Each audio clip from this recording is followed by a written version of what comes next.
اور حضرت حکیم الاسلام قاری محمد طیب صاحب رحمہ اللہ وہ تو فرماتے ہیں کہ 3 چیزیں ہیں اسلام کی، موالید ہیں، موالید ثلاثہ: شریعت، طریقت، سیاست۔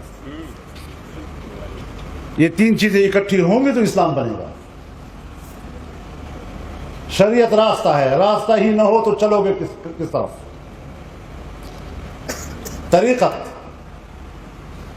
راستے پہ چلنے کے اصول سکھاتا ہے، راستہ ہو اور چلنے کا ڈھنگ نہ آئے تو سفر کیسے کرو؟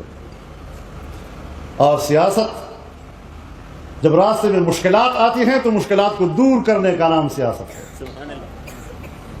اب ظاہر ہے جب آپ ایک راستے پہ جا رہے ہیں، مشکل مرحلہ آ گیا، پتھریلی زمین آ گئی، جھاڑیاں آ گئی، تو وہاں تو پھر کچھ کلہاڑا، ڈنڈا ونڈا، یہ چیزیں پھر ہتھوڑا وغیرہ لینے پڑتے ہیں نا۔ تو جب آپ استعمال کریں گے تو شور بھی آئے گا نا وہاں سے، تو اس لیے سیاست کے ماحول میں ذرا شور و غوغا رہتا ہے۔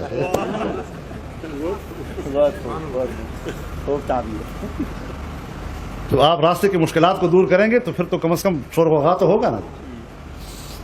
اور فرمایا یہ تینوں چیزیں ہوں گی تو اعتدال ہوگا۔ اگر صرف شریعت ہے اور طریقت و سیاست معاون نہیں ہے تو پھر نفس شریعت سے وابستہ ہو جانے والا آدمی وہ تنگ نظر ہوا کرتا ہے، وہ پھر بند حجرے کا ملا ہوتا ہے، انتہائی تنگ نظر ہوتا ہے، دوسری بات ماننے کو تیار نہیں ہوتا۔ اور اگر صرف طریقت ہو، شریعت و سیاست معاون نہ ہو تو پھر پیر لوگ جو ہے نا مریدوں کو حجرے کی طرف کھینچتے ہیں، بند حجرے کی طرف۔ تو یہ جو بند کمروں کی طرف مریدوں کو کھینچنا اور بند کر دینا، یہ رہبانیت ہے، اسلام کا مزاج نہیں ہے۔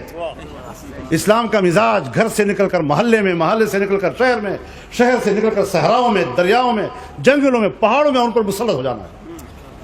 وَلَقَدْ كَرَّمْنَا بَنِي آدَمَ وَحَمَلْنَاهُمْ فِي الْبَرِّ وَالْبَحْرِ وَرَزَقْنَاهُمْ مِنَ الطَّيِّبَاتِ وَفَضَّلْنَاهُمْ عَلَىٰ كَثِيرٍ مِّمَّنْ خَلَقْنَا تَفْضِيلًا۔ یہ مزاج ہے اسلام کا۔ لہذا صرف طریقت اور پیری مریدی یہ آپ کو کھینچتی ہے بند حجروں کی طرف، جو رہبانیت کی علامت ہے، یہ اسلام کی مزاج سے مطابقت نہیں رکھتی۔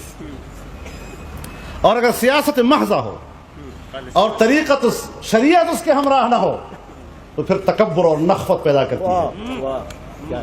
نرے سیاستدانوں کو دیکھو، سب متکبر ہوتے ہیں، مزاج میں تکبر آ جاتا ہے۔ ہم بڑے لوگ ہیں، تکڑے لوگ ہیں، یہ ہے وہ ہیں، اقتدار والے ہیں۔ اس اصول کی بنیاد پر ہمیں جامعیت اپنے اندر پیدا کرنی ہے، اس پہ جوڑ پیدا کرنا ہے۔ سو مدرسہ ہو، جماعت ہو، خانقاہ ہو، ان میں یکجائیت ہوگی تو تحریک مکمل ہوگی۔